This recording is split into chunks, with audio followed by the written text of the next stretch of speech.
Dans 2026, ça, zanmi, pral gon ratman garçon haïtien. Hey, Timoun, pral gon ratman garçon haïtien dans 2026 ça.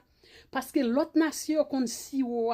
l'autre nation qu'on fallait garçon haïtien plus que nous-mêmes femmes haïtiennes. Kounya chéri doudou, c'est yo cause à garçon haïtien. Parce que garçon haïtien yo chéri c'est trésor, c'est l'or, c'est marchandise cher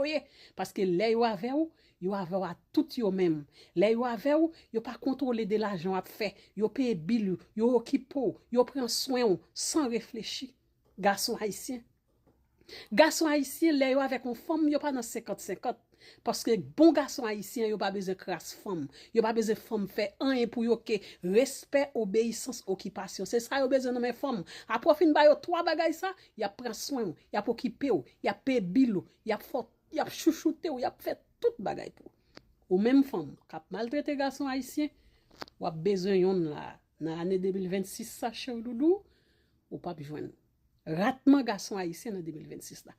qu'on y a ou même sous gon grain nan mon kembel pidi sou pas mettre clé sous li al chercher clé mettez 4 nasel parce que sou qui te le sauver l'autre nation va prendre nan mon